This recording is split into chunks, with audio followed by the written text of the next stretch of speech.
Magandang gabi po sa ating lahat, mga kapatid. The Lord is good, He is faithful. Siya po ay tapat. Yan po isang bagong awitin na inawit po natin. Masarap sa bayan, madaling kantahin. At punong-puno po ng mainam na teolohiya. God is for us, who can be against us? Pag-aaralan natin ngayon ay patungkol sa pagkahirap sa atin ng ating Panginoon. Ang ating Diyos, mga kapatid, ay para sa atin na hindi pa man nililikha ang sanlibutan. Gusto niyo po ba yung ganong klaseng security? Gusto niyo po ba yung ganong klaseng security?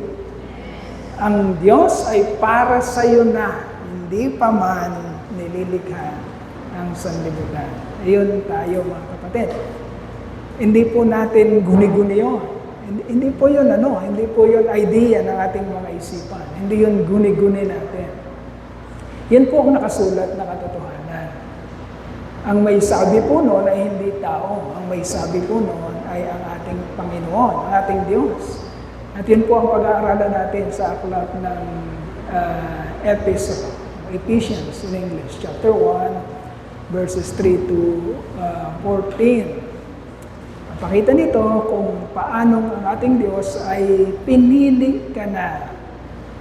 Siya ay para sa iyo na, hinirang ka na niya, hindi pa man nagsisimula ang sanlibutan. Hindi pa man nililikha ang araw at ang buwan, hindi pa man nililikha si Adan at si Eva, ang Diyos ay para sa iyo na. Napakainam na katotohanan, nakasiguruhan para po sa ating pananampalataya, sa ating pong pananalig sa Kanya. Okay, so bago tayo pumunta doon, let's just have a recapitulation of what we have studied last Friday about the text in Romans chapter 5 verses 12 to 19. Konting recap lang po ng 5 katotohanan nalaman po natin last Friday. Number 1 is the absolute free will was used by the first Adam. Okay, minsan lang tayong nagkaroon ng absolute free will. Pag sinabi po natin absolute, ang ibig sabihin po noon, absolute means free from any limitations. Ibig sabihin, walang limit. Yan ang meron tayo noon. Wala na tayong ganun ngayon, pero yun yung binigay sa unang Adan, absolute free will.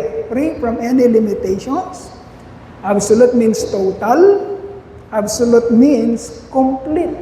Ibig sabihin, meron kang kompletong kalayaan para magdesisyon.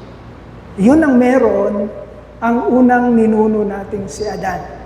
Pero saan niya ginamit ang absolute free will na yon, mga kapatid? Okay, may nagkaroon ng choice si Adan. Merong command. Sabi ng Panginoon, you are free to eat any fruit in the garden except for one. That one fruit, one tree in that garden, the tree of the knowledge of good and evil. Meron pang isang katabi yun. Anong tree yun? The tree of life. Dalawa yun nasa gitna. The tree of life and the tree of the knowledge of good and evil. Sabi ng Panginoon, you are free to eat any fruit in the garden except for one, which is the tree, the fruit of the tree of the knowledge of good and evil. Pwede ba siyang kumain ng bunga ng puno na nagbibigay ng buhay? Pwede bang kumain si Adan ng bunga ng fruit of life, tree of life? Pwede. Kaya nga meron siyang eternal o buhay na walang hanggan. Yun yung unang pagkalikha natin dapat ni Adan. Kasi kumakain siya ng fruit in the tree of life. Okay? Pero, Dahil ang choice ni Adan, ginamit niya ang kanyang free will, which is absolute, sa pag-disobey sa isang klarong command ng Diyos, dahil hindi naman tinago ng Diyos sa kanyang consequence.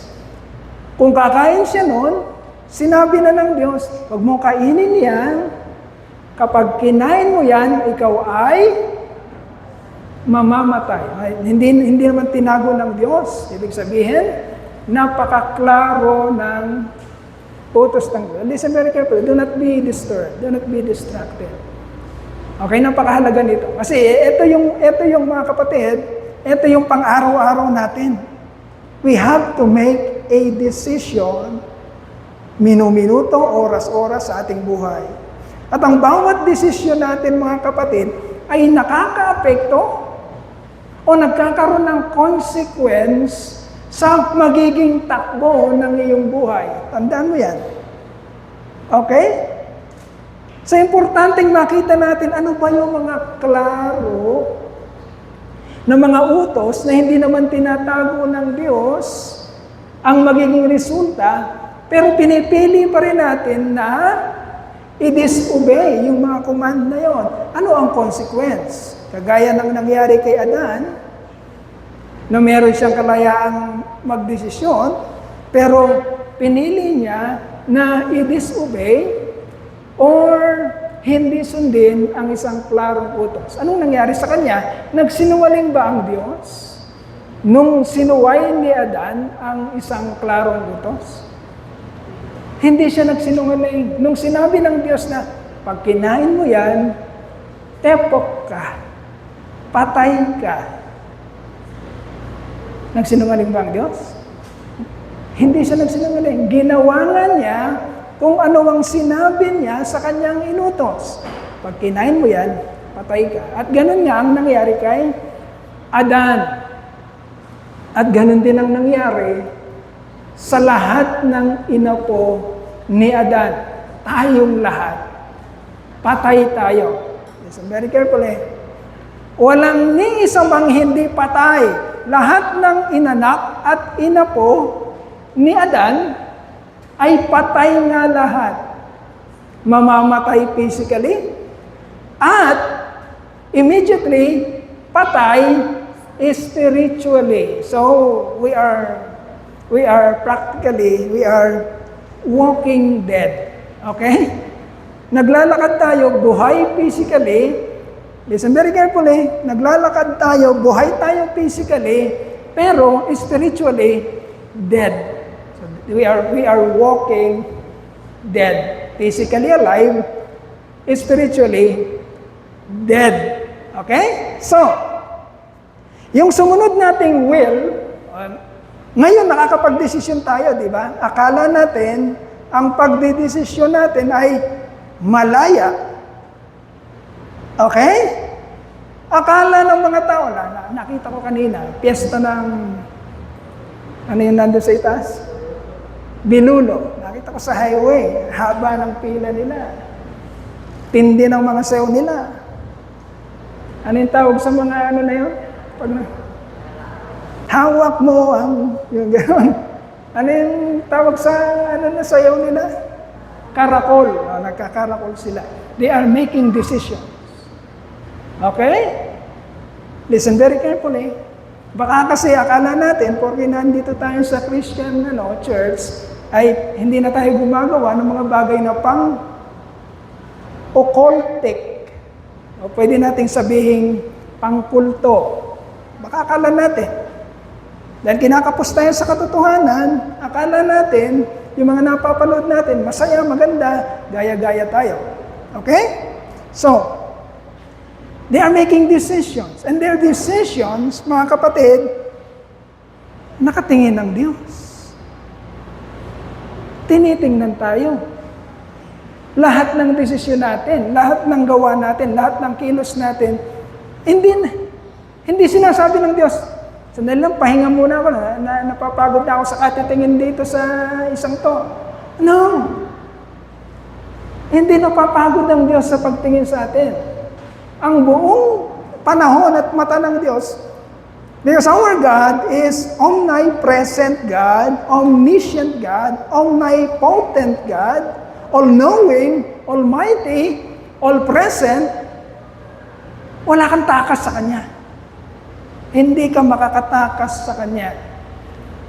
Okay? So it is very important for us to understand, mga kapatid, paano tayo nagdidesisyon? Anong klaseng buhay ang pinapakita natin sa Diyos? Ito ba ay buhay na nagko-correspond sa mga pagkakakilanlan ng mga taong pinili na ng Diyos, hindi pa man sinisimulan o ginagawa ang sanlibutan. Because merong identity, mga kapatid, and listen very carefully. If our life corresponds, kung ang buhay natin ay tumutugma doon sa sinasabi ng katotohanan ng mga taong pinili ng Diyos, hinirang, hindi pa man nagsisimula ang sanlibutan. I'm telling you the truth, it is not a guarantee, and I'm telling you the truth, that tinanggap ng bibig mo, I accepted you as Lord and Savior in my life, Lord Jesus Christ. It is not a guarantee that after you say that tinatanggap mo siya, ay papunta ka na ng langit. No, hindi yun pinusuportahan ng Biblia. Okay? Yung pagtanggap natin bilang Panginoon at tagapagligtas sa Panginoong Kristo ay resulta lamang, segunda lamang sa desisyon ng Diyos na hirangin ka, hindi pa man nagsisimula ang sanlibutan. Ibig sabihin, magtatrabaho ang Diyos sa iyo. Kung isa ka sa Kanyang hinirang, hindi pa man nagsisimula ang sanlibutan, magtatrabaho siya sa buhay mo at kilala ka na niya, sabi kay Isaiah, na nasa sinapupunan ka pa ng iyong ina, ay hinuhubog ka na ng Panginoon. Nakasulat ba yun? So may pakialam ng Diyos sa mga taong hinirang niya, hindi pa man nagsisimula ang sanlibutan.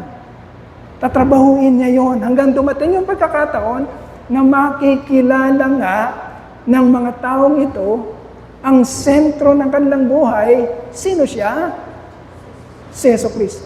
Kikilalanin nila siya bilang Panginoon at tagapagligtas ng kanilang buhay.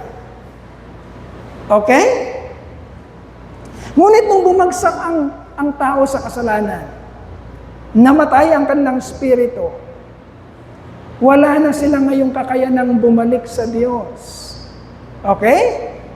Ang inaakala nating free will, malayang pagpili, kagaya ng nakita natin dun sa highway, yung ginagawa nilang mga sayaw-sayaw na ganyan, yung nakikita natin na yon, tingin nila, malaya nilang dinesisyon nyo.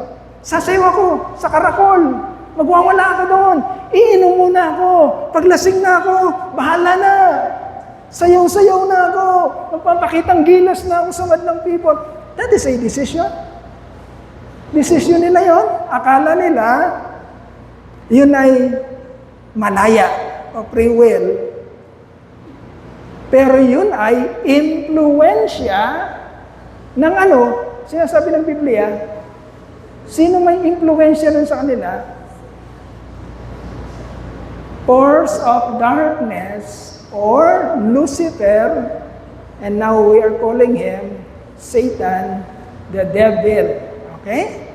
Yung mga tao na nagdidesisyon na akala lang malaya, hindi yun absolute free will. Ang tawag doon, determinate free will, because it is being influenced by dark forces.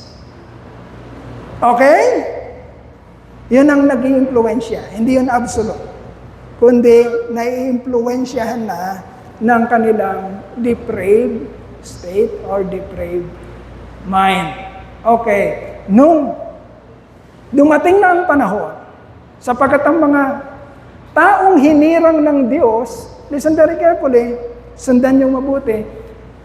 Ang sabi doon, hindi pa man nagsisimula ang sanlibutan, hawak na ng kordero ng Diyos. Ang tawag na sa Panginoong Kristo, hindi pa man nilala lang ang sanlibutan, ang tawag na sa Kanya, kordero ng Diyos. Ano ang daw ang hawak ng kordero ng Diyos? Revelation chapter 13 verse 8. Ano ang hawak niya? Yung pinag-aralan natin? The Lamb's Book of Life, ang buhay, ang aklat ng buhay. Sino-sino naman nakasulat sa aklat ng buhay? Yung mga hinirang ng Diyos. Ano ang gagawin ng Diyos dun sa mga pangalan ay nakasulat sa aklat ng buhay? Ano ang gagawin ng Diyos sa kanila? Ililigtas sila. Saan sila ililigtas? Sa pagkaalipin sa kasalanan. Ibig sabihin, mga kapatid, listen very carefully. Ibig sabihin, dahil bumagsak na si Adan sa kasalanan, namatay ang kanyang spirito, lahat na ng kanyang inapo, namatay na spiritually. Ibig sabihin, sa mga inapo ni Adan, meron doon sa lahat ng yun na ang pangalan ay nakasulat sa aklat ng buhay. Sundan yung mabuti, mga kapatid. Sundan yung mabuti. May mga nakasulat sa mga patay sa Espiritu, ay merong mga pangalang nakasulat sa aklat ng buhay. Okay, ang mga tao na ito, may kakayanan ba silang bumalik sa Diyos? Yung mga taong namatay sa Espiritu, bagamat nakasulat sa aklat ng buhay, may kakayanan ba silang bumalik sa Diyos sa ganang kanilang sarili? Listen very carefully. Kasi dito mo ma-appreciate, mga kapatid. Pag hindi natin napakinggan to, hindi totoo yung worship natin. I'm telling you the truth. Pag hindi natin naintindihan ang ibig sabihin ng kaligtasan, ng gospel, ng kabutihang loob ng Diyos, ng redemption na ginawa ng Panginoon sa Kristo, kahit nalit, ano yung kanta natin kanina? Here, ano? Ano yung kanta natin chorus?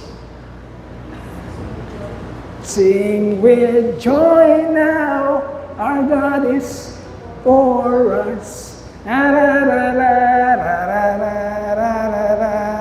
Kahit napakaganda ng pagkaawit natin noon, kapag hindi natin naiintindihan yon, mga kapatid, walang umaakyat na masamyong aroma sa langit. Kumakanta lang tayo. We are just a clanging cymbal, sabi ng aklat ng Korinto. Para tayong batingaw na umaalingaw-ngaw, isang ingay lang sa mga tenga ng Diyos. Kasi, anong reason ba't kumakanta tayo? Ang reason kaya kumakanta tayo, umaawi tayo, mga kapatid, kasi we are appreciating, na-appreciate natin ano ba ang ginawa ng Panginoon sa atin.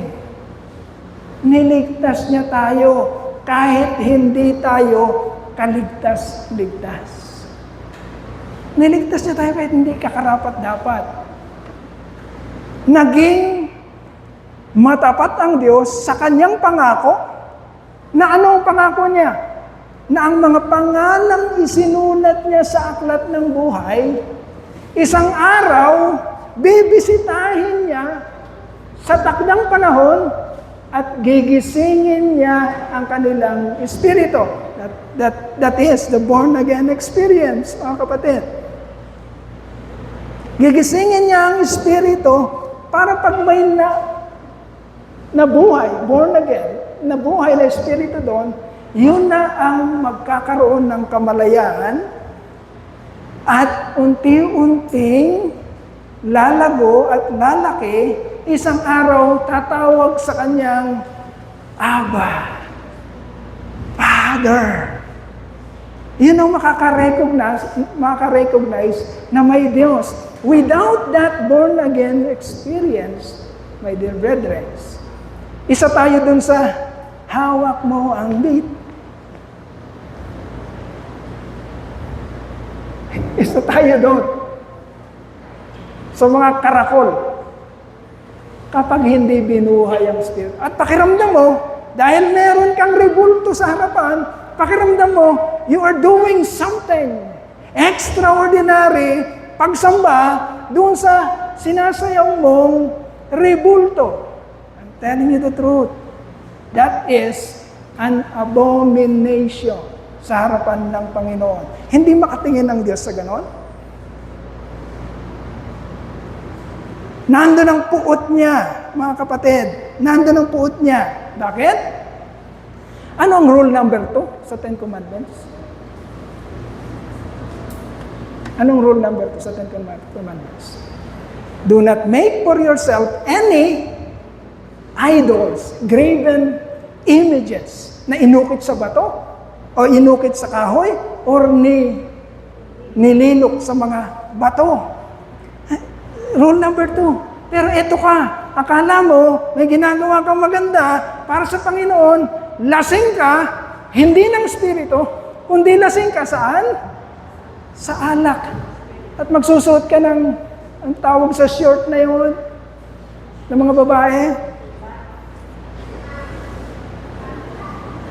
Kunwari lang nag-short. Tapos sasayaw ka, papakita kong gilas ka sa mga hawak mo ang meat. I'm sorry, mga kapatid. I'm sorry.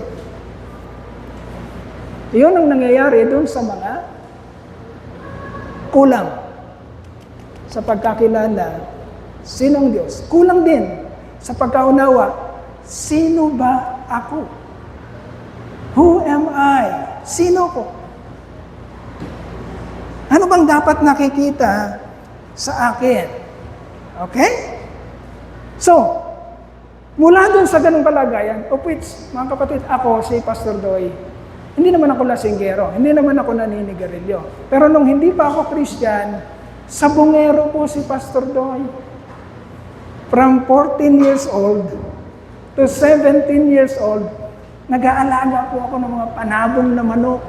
At pag magsasabong kami ng tatay ko, alam niyo pong ginagawa ni Pastor Doy, hawak-hawak ni Pastor Doy, 17 years old, nakilala ko si Sister May, 19 years old. Okay? Nung hindi pa niya ako kilala, sabongero po si Pastor Doy. Sa batang edad. Kinakahiya ko yon, pero kailangan kong sabihin kung sino si Pastor Doy dati. So, nag-aalaga ako ng mga manok, kinukondisyon ko yan, ide-derby namin, ilalaban namin. Kapag meron kaming ilalaban, alam niyo yung takbo ng isip ko?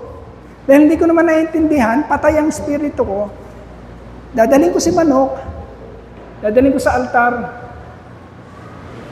Sana po manalo to. Naniniwala ako, nakakasihan ako ng swerte. Tawag natin sa, nung hindi pa tayo mananampalataya, swerte. Kakakasihan ka ng swerte dahil inilapit mo, Lord, ito yung manok. Ang manok na pula.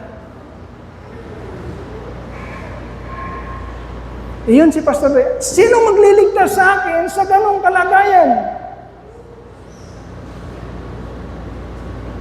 Paano kung hindi dumating ang Panginoon? Ibig sabihin, hindi ako makakatayo ngayon dito. Baka nandun ako sa Logis. Baka nandun ako sa sabungan. Sino magliligtas sa akin sa ganong sitwasyon, mga kapatid? Tapat ang Diyos. Hinamo niya ako sa ganong kalagayan. Okay? Sa pagkaalipin sa kasalanan, sa pagkaalipin sa karumihan, sa darkness, sa kadiliman. At saan niya ako nilipat? Listen very carefully. Lalo na yung mga anak ng pastor. Yan, meron tayong mga anak ng pastor. Si Miko, si Mia, si Midel. Hindi ibig sabihin na pastor si Daddy ay automatically mananampalataya ang mga anak. Hindi po. Personal relationship with God. Listen very carefully. Hindi ito palakasan. Oh Lord, pastor naman ako Nico, Mia, Miden, sama na. No, hindi ganon ang patakaran sa langit. Ang patakaran sa langit, naisulat ba ang pangalan mo sa aklat ng buhay? Nagdesisyon ba ang Diyos na isang araw, hahanguin ka niya sa kadiliman? Okay? Nung hinango ng Diyos sa kadiliman, ang mga taong ang pangalan ay nakasulat sa aklat ng buhay, sa pagkaalipin sa kadiliman, saan sila dinala?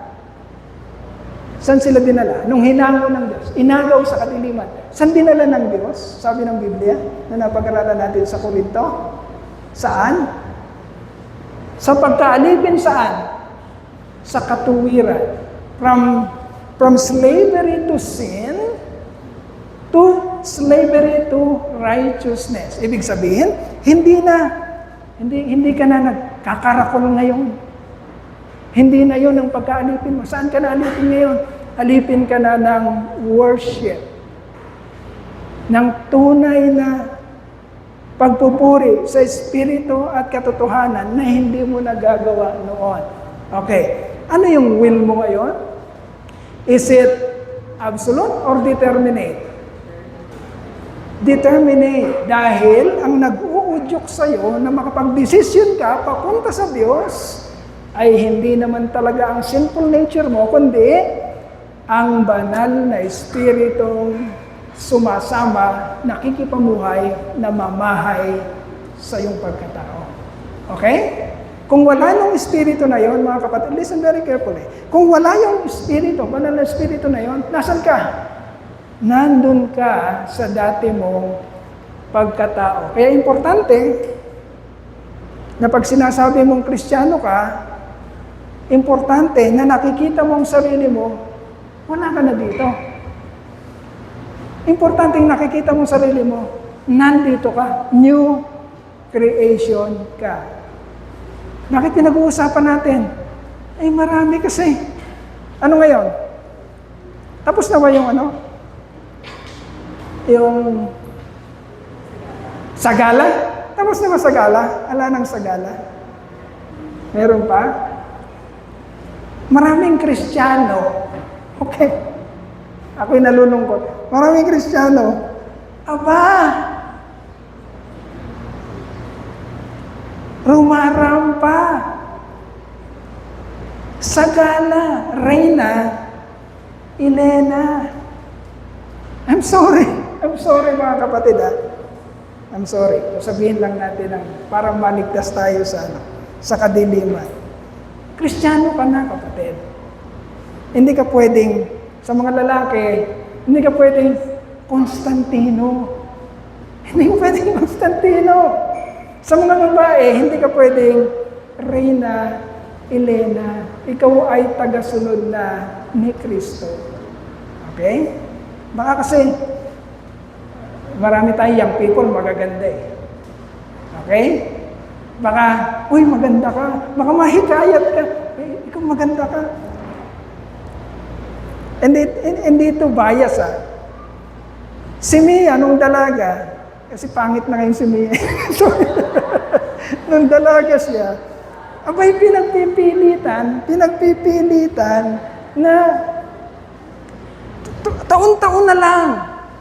Sali mo naman yun, Sali mo naman, Hindi nga kami nagsasagala. Mga born again nga kami. Sa susunod na taon, yun na naman, lalapit na. Ay, sali naman natin yun. Sige na, pagbigyan mo na. Hindi nga kami nagsasagala.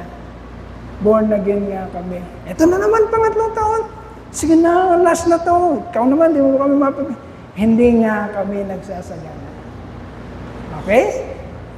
Pero nahikayat ako. So, isang kadahilanan kay Midel. Okay, nahikayat ako. Doon sa mga pageant. Okay, so, medyo yon kay Midel. So, hindi naman na masasali yan. Tabatsoy na si Midel. So, yon mga kapatid. Yan ang problema natin. Pag hindi natin naiintindihan ang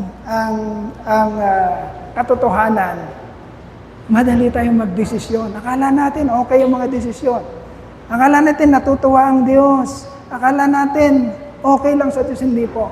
Hindi po. I'm sorry. Kailangan maintindihan natin saan ba tayo lumulugar. Saan ba tayo tumitindig. Okay? So, will. Absolute will. Nung hindi pa nagkakasala si Adan. Determinate will.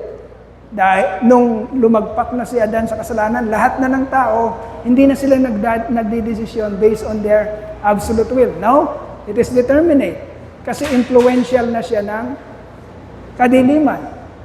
Okay? Hindi ka na nagdidesisyon ng malaya kasi nai-influensyahan ka na ng kadiliman. And then nung maligtas ka, ang nag-i-influensya sa'yo ngayon ay ang banal na espiritu.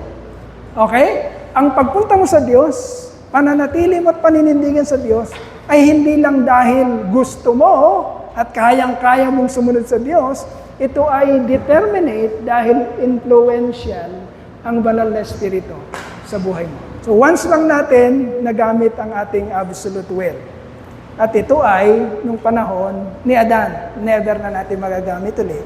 Dahil ang meron tayo ngayon, ang mga wala sa Panginoong Kristo, determinate will, darkness. Ang anak kay Kristo, determinate will, light, buhay. Okay? Okay. And then, Ephesians chapter 1, verse 3 to 14. Ephesians chapter 1, verse 3 to 14.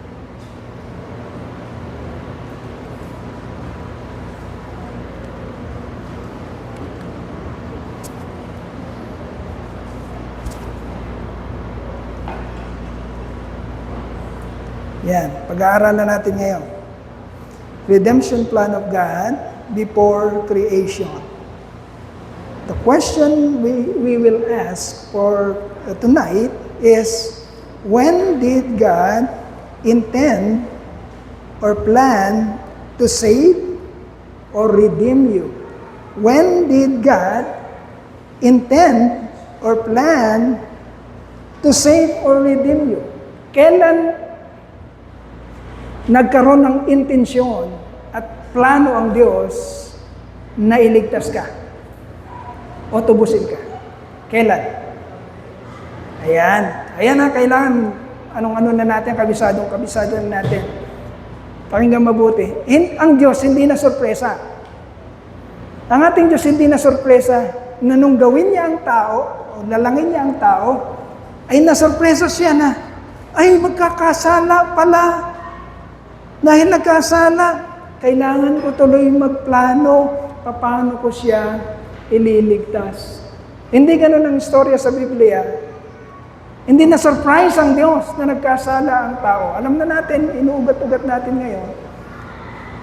Alam ng Diyos na meron siyang kalaban. Sino yung kalaban niya? Si Lucifer, Satan the devil.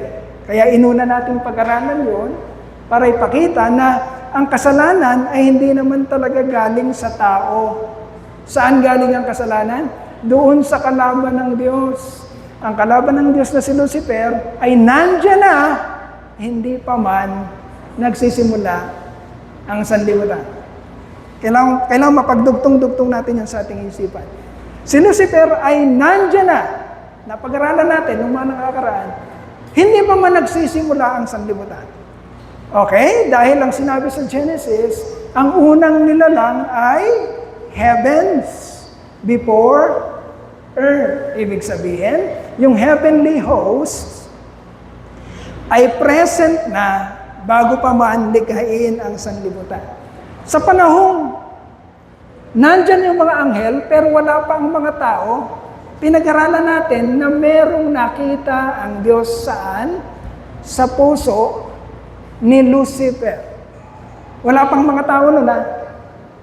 May nakita ang Diyos sa puso ni Lucifer.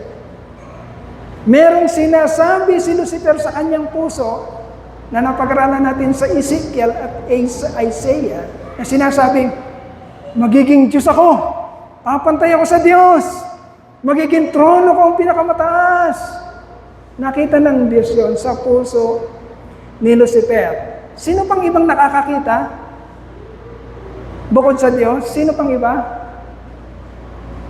May nakakakita pa bang iba sa puso ni Lucifer bukod sa Diyos? Bakit siya lang ang nakakakita? Bakit siya lang? Because our God has the attribute of omniscience. Pag sinabing omniscience, all-knowing siya. Nakikita niya anong iniisip ni, ano pangalan ni, Chloe, ano pa? Shiloh. Nakikita ng Diyos anong nasa isip ni Shiloh ngayon. At nakikita ng Diyos anong nasa puso ni Shiloh ngayon. Yun ang omniscience. Okay?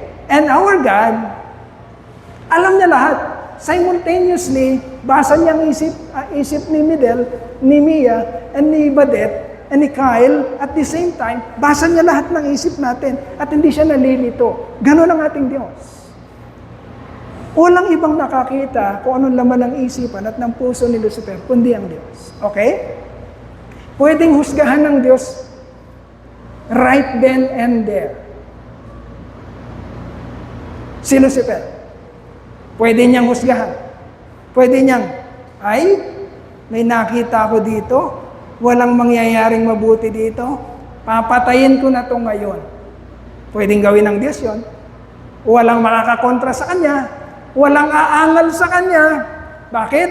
He is omnipotent. Anong ibig sabihin ng omnipotent? Almighty. Walang kayang lumaban sa Kanyang kapangyarihan. Pag nagdesisyon siyang wasakin, wawasakin niya kung anong gusto niyang wasakin. At walang makakapigil sa Kanya. Ganon ang kapangyarihan ng ating Diyos. Bakit hindi niya ginawa? Bakit hindi ginawa ng Diyos na nung makita niya ang kasalanan sa puso ni Lucifer, hindi niya kaagad pinuksa si Lucifer? Bakit? Because our God is a righteous God. Just God. Makatarungan, matuwid. Siya ang nagpakilala ng due process. Okay? Ang ating Diyos ang nagpakilala ng due process. Tinutwist lang ng mga mambabatas ngayon. Pero ang ating Diyos, siya talaga nagpakilala ng due process. Hindi niya hahatulan ang sinuman na hindi napapatunayan na nagkasala talaga. Okay, nung makita ng Diyos, ang nasa puso ni Lucifer, hindi niya ito pinalsahan right away kasi kailangang mapatunayan na ang Diyos ay makatarungan at matuwid. At mapapatunayan lamang yon, mga kapatid, kung lulutang, ano ba talaga ang nilalaman ng puso ni Lucifer. At the early onset of the creation, listen very carefully, sa pinakaunang istorya ng creation, pinakita na kaagad, hindi lang pala ang Diyos, si Adan at si Eva, ang present sa Garden of Eden. Meron pang isa. Sino siya? The serpent, of which, tatakbo ang storya, papakilala, sino ba yung serpent na yon? Siya si Lucifer, Satan, the devil. Okay? Papakilala ng Diyos at ipapakita ano ang nasa puso ni Lucifer. Ang sabi kasi ni Lucifer, papantay ako sa Diyos. Paano niya pinakitang gusto niyang pumantay sa Diyos? At the early onset of creation, nagbitaw ng command ang Diyos, huwag mong kakainin. Dumating ang nagsasabi na papantay ako sa Diyos. Anong ginawa niya? Para patunayan yun ang nasa puso niya, tinuligsan niya ang klarong utos ng Diyos. Gusto niyang impluwensya ng isip ng tao na hindi naman maganda ang sinabi ng Diyos. Lalagyan niya ito ng kasinungalingan. At gusto niyang impluwensyahan yung creation ng Diyos para yung allegiance ng creation ng Diyos hindi mapunta sa Diyos, kundi mapunta sa Kanya. At nangyari niya. Yun ang simula. Okay? Ngayon may question. May naging question doon. Pastor, paano yung mga batang-batang babae, 7 years old, nire-rape? Anong masasabi natin? Pastor, sa mga ganong klaseng pangyayari, inosente yung bata, anong nangyari? Kapatid, ang anumang kasamaang nangyayari ay rurok, pinakasamit ng kasalanang nakita ng Diyos sa kaibuturan ng puso ni Lucifer.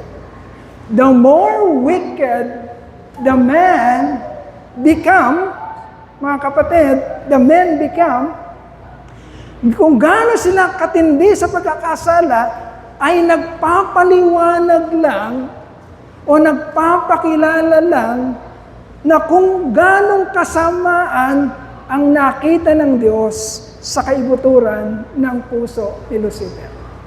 Nagkakaintindihan tayo ngayon? Ano mang nakikita nating masama? Sa mga senador? Sa mga government officials na mga nagnanakaw? At sa lahat ng mga kasamaang nakikita natin? Pangangalo niya, pagpatay at lahat? Iyon ay resulta ng kung anong nakita ng Diyos sa puso ni Lucifer. Kung hindi dinaya ni Lucifer o ginamit ni Lucifer ang absolute free will ni Adan at kinuha ang allegiance papunta sa kanya, walang nangyayaring ganun ngayon. Okay? So tatakbo ang istorya mula sa pagkakasala ni Adan papunta sa kaguluhan ng mundo natin ngayon at gugulo pa ng gugulo ito. Yun ang sinabi ng Biblia. Huwag kayong mag-isip, nagaganda ang takbo ng mundo. No. I'm telling you the truth. Kaya nga darating ang Panginoon eh. Kung gaganda ang istorya ng mundo without God, without His presence, hindi na siya kailangang bumalik. Kaya siya babalik dahil gugulo, sasama ang sanlibutan. Dati ang nilanakaw lang sa gobyerno, 100,000. Aba, naging milyon. Aba, naging 100 millions. Aba, ngayon, billion na. At pag hindi, at sa mga susunod na panahon, trillion ang nanakawin. Yun ang mangyayari sa mundo natin at hindi mapipigilan yun. Bakit? Papatunayan na kailangang puksain yung nagsimula ng kasalanan. Sino siya? Lucifer, Satan, the devil. At yung mga taong binigay ang kanilang allegiance kay Lucifer. Kaya na importanteng maintindihan natin ang katotohanan. Saan ka ba nakapanig, kapatid? Nasaan ang iyong allegiance? Ano ang pinaggagawa mo sa buhay mo, kapatid? Kaninong impluwensya meron ka? Sa Diyos ba? O kay Satanas? Hindi yun makikita dahil nandito ka sa loob. Hindi yun makikita sa ganun. Ang nakakakita nun ay ang Panginoon. Nakakita ko anong takbo ng isip mo. Nakakita ko anong nilalaman o motibo ng puso mo. At isang araw, ilulutang ng Panginoon yon. Magiging mga desisyon mo sa buhay, hindi papalapit sa Diyos, kundi papalayo sa Diyos. And I'm telling you the truth, kapag hindi natin naunawaan ang katotohanan. Okay, ang Diyos nag-intensyon at nagplano na iligtas ka, kapatid. Kung ang pangalan mo ay nakasulat sa aklat ng buhay, ibig sabihin, darating ang pagkakataon sa buhay mo na sisimulan kang trabahuin ng Diyos at ang tawag sa araw na yon, sa pagkakataon na yon ay born again experience. Mararanasan mo na merong nangyari sa buhay mo. Bakit? Kasi unti-unti mo makikita na ayaw mo na itong dating ginagawa mo. Unti-unti mo makikita na nakakahiya pala ang ginagawa mo dati. Nagdadala ka ng manok sa altar. unti-unti mo makikita ang pagbabago ng takbo ng isip mo at ng motibo ng puso mo. Hindi na makasarili, kundi papunta na sa kalooban ng Diyos. Let us read Ephesians. Okay, let us read. Ephesians chapter 1, verse 3 to 14. At makikita natin ano yung plano ng Diyos at ano yung identity ng mga hinirang ng Diyos. Anong nangyayari sa buhay nila. Ephesians chapter 1, verse 3 to 14, it says, Praise to the God, the Father of our Lord Jesus Christ, who has blessed us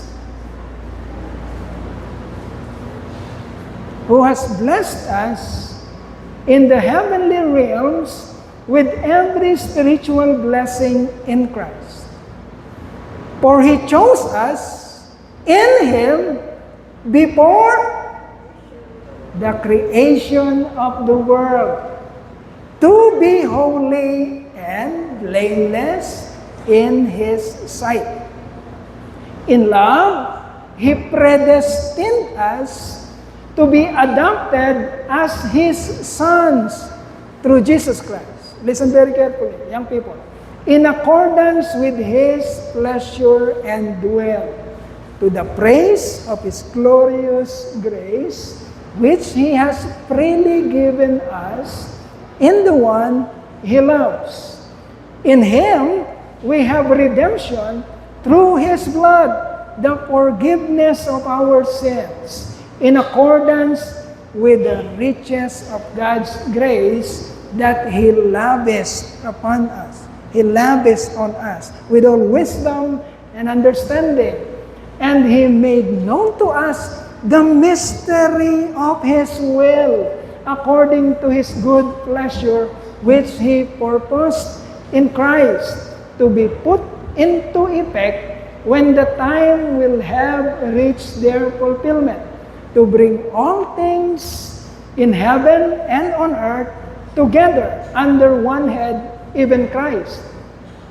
In Him, we were also chosen, having been predestined according to the plan of Him who works out everything in conformity with the purpose of His will, in order that we, who were the first to hope in Christ, might be for the praise of His glory.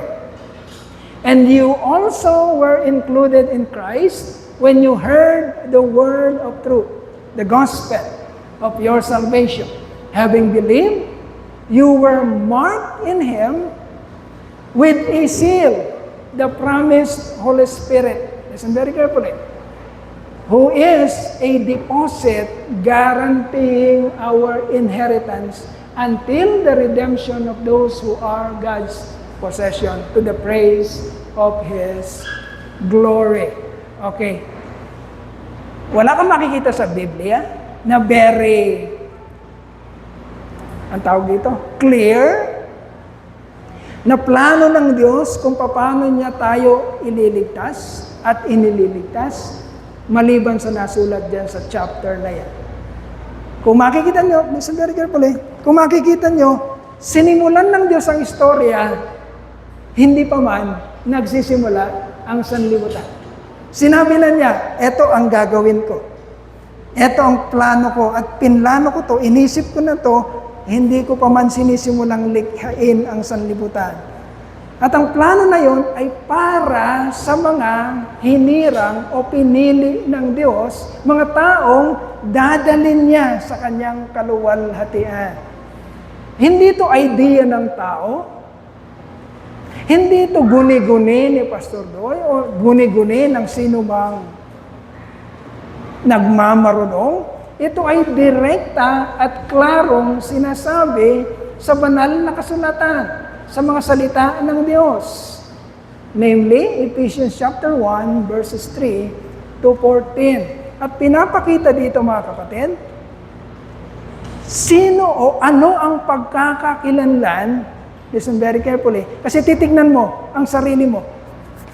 Nandun ba ako sa pagpupuri sa Diyos? O hawak ko ang bit Ako ang nagdidesisyon ng buhay ko. Titignan mo ang sarili mo. Ang mga desisyon mo ba at ang paglakad mo sa buhay na ito ay papunta sa Diyos at nagpapakilala ng mga taong hinirang niya ayon sa Ephesians chapter 1 verses 3 to 14 or malayo ka dito? May mga tinatago kang ginagawang pagkakasala na ang nakakakita lamang ay ang Diyos. At isang araw inulutang ng Diyos. Napakahirap imaginein, mga kapatid. Napakalaking kahihiyan, mga kapatid. Kung si Pastor Doy, iyabang-yabang Pastor Doy, kung ano-ano sinasabi dun sa gitna. Iyabang-yabang magganong-ganon ni Pastor Doy. Aba, nakita ko, lumalabas ng Alitap-Tap Hotel, meron pala siyang kasamang babae. Napakalaking kahihiyan. Ang yabang mong magsalita patungkol sa Diyos, pero meron kang sikretong ginagawa na karimari-marim sa harapan ng Diyos. Okay? Dito natin maintindihan, mga kapatid. Ako ba? Ikaw ba? Tayo ba? Ang buhay ba natin? Kung paano tayo mag-isip? Kung paano tayo lumakad sa mundo? Ay kapareho ng sinasabi ng Biblia ng mga taong ang mga pangalan ay nakasulat sa aklat ng buhay? Mga tao na isang araw, pagdating ng Panginoon, ay pagsasama sa kanyang kaluwalhatian. Mga tao na nagdesisyon ng Diyos na ang pangalan nila ay sisiguraduhin na ng Diyos na tatrabahuin niya para makarating sa kanyang kaharian. Kapag hindi nag-a-agree ang isipan natin at ang puso natin at ang ating gawa sa kung ano nakasulat, kung sino sila, mga kapatid, it is but high time, mga kapatid. Do not ignore the truth. Manikluhod tayo sa Panginoon. Lord, kaawaan mo ko. Naintindihan ko ngayon. Kaawaan mo ko. Gawin mong isa ko. Kaawaan mo ko at gawin mong isa ko. Baguhin mo ang aking puso. Baguhin mo ang aking isipan. Nawa makapag-desisyon ako at makatindig ako at makagawa ako ng mga bagay ayon sa iyong kalooban, kagaya ng kung ano nakasulat sa aklat, sa iyong mga salita. Okay? Number one identity of the elect of God.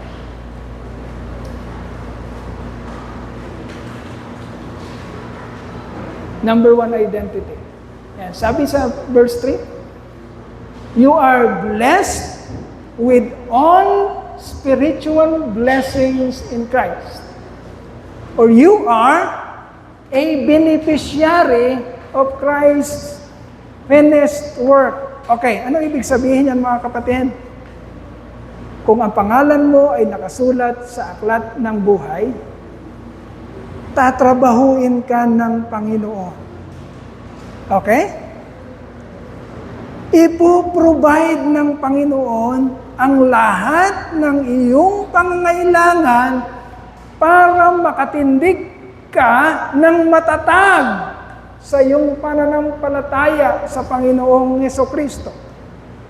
Ang ibig sabihin ng ipoprovide niya ang lahat ng iyong pangangailangan, He will give you everything you need. Physically, spiritually, mentally, emotionally. Hindi ka tamporista. Ayun si Pastor Doy. Nasita. Pastor Doy, ang baduy mo. Ang pangit mong magano, Pastor Doy. Ang ganun ba? Hindi na ako mag-preach. Ayaw ko na. Hindi ka tamporista. Wala kang pakialam anong itsura mo. Wala kang pakialam kung anong tingin ng tao. Kung naiintindihan mo, kung anong ginagawa mo, ay malinaw na sinasabing katotohanan sa banal na kasulatan. Kahit kalabanin ka na ng lahat ng tao, hindi ka madadaig ng emosyon. Bakit? Because God provided all you need. Spiritually, emotionally, mentally, physically, para makatindig ka ng matatag. Anong nakita natin sa mga apostol? Sila ng mga tinitingnan natin sa pananampalataya. Pinapatay sila, pinupugutan ng ulo, pinapako ng patiwarik, binabalatan ng katawan, binabato. Anong nakikita natin? Nakakatindig sila ng matatag. Pugot ulo? Or kalimutan mo si Kristo? Kalimutan mo si Kristo? O pugot ulo? Pugot ulo na lang. Hindi ko kakalimutan si Kristo. Bakit? Inihanda sila ng Panginoon. Provided sa kanila ang karunungan, ang katapangan, ang lahat ng kailangan nila para makatindig sila ng matatag sa pananampalataya. Tayo ba ganoon, mga kapatid? Pag di ba tayo napansin sa church na ito, ayaw na natin kasi gusto natin pinapansin tayo. Ilang taon na tayo? Kung meron kang banal na espiritu sa puso mo, kapatid, hindi yan kayang daigin ng kung ano man. Greater is He, huwag natin kakalimutan ng mga katotohanan, who is in me than he who is in this world. Hindi yan kayang tibagin. Hindi darating kung nakaupo ang Panginoong Jesucristo, nasa trono siya ng buhay mo, ng puso mo. Nakaupo siya doon, siyang namamahay ang banal na espiritu. Hindi darating si Satanas at sasabihin, "Oy, tabi dyan, ako upo dyan." Hindi niya kayang gawin yun. Dahil sabi ng katotohanan, greater is He who is in me than he who is in the world. Huwag natin kalimutan yun. Yun ang panlaban natin. Yun ang tabak natin. So resist the devil and he will flee from you. Kung ano man yung mga negatibong naiisip natin, ano man yung mga binubulong ng kaaway, kapatid, tandaan mo na sa iyong banal na espiritu. You have the mind of Christ and you can resist the devil.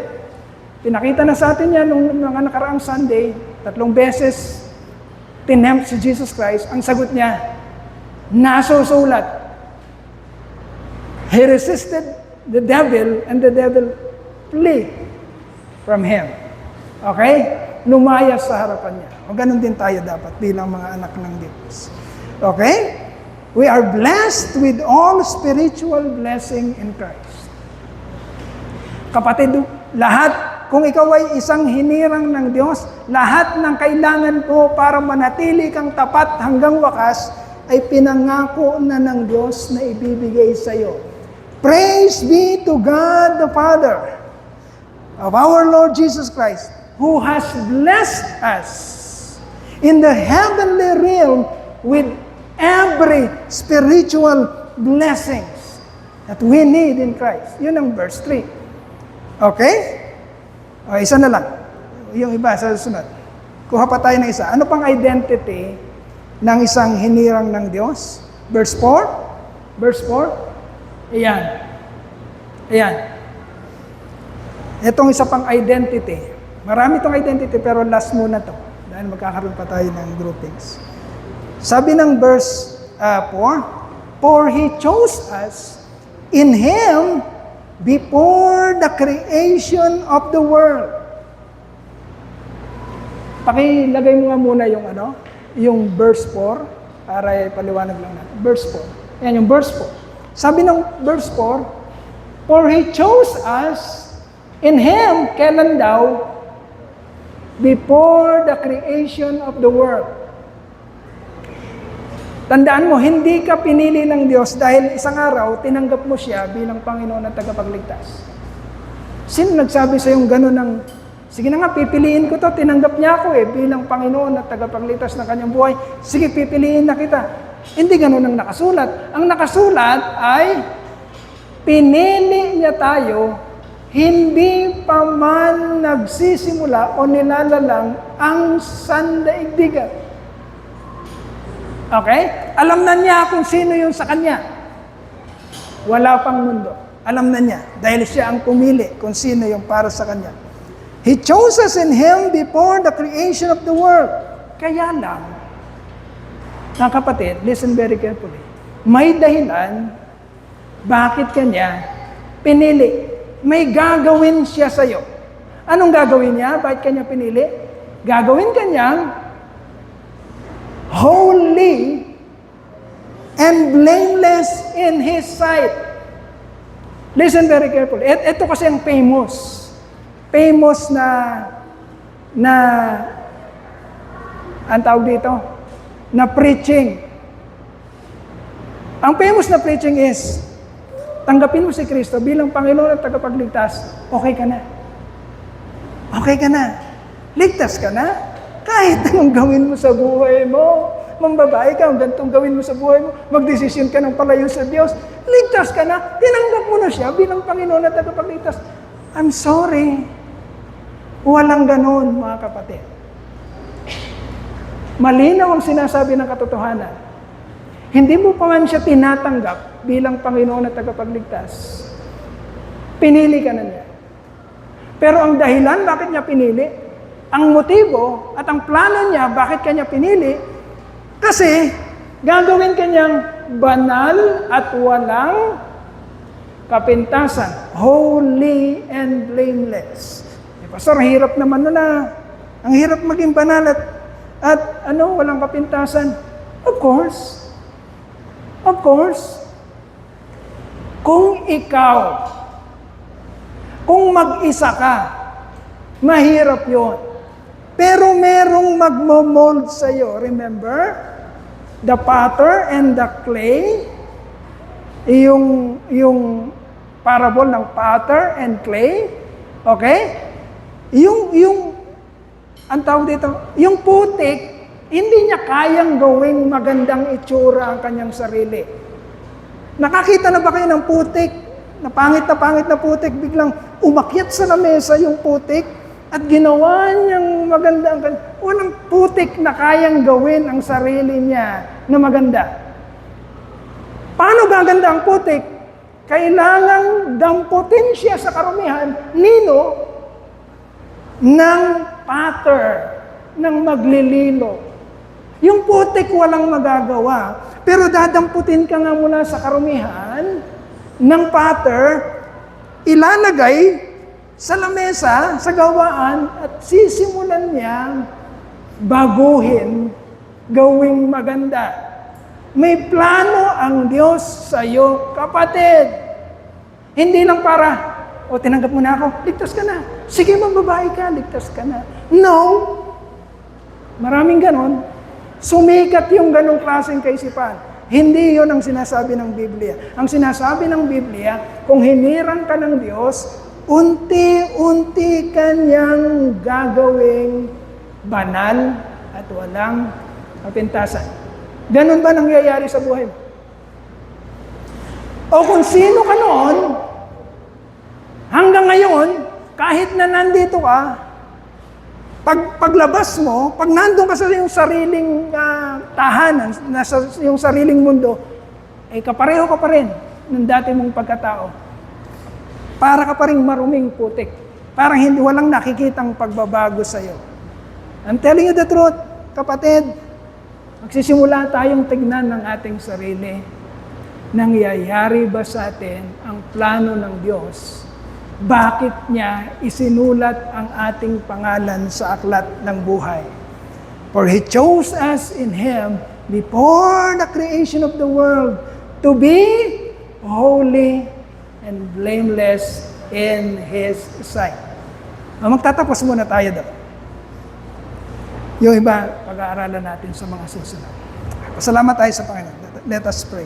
Hallelujah, hallelujah. Hallelujah.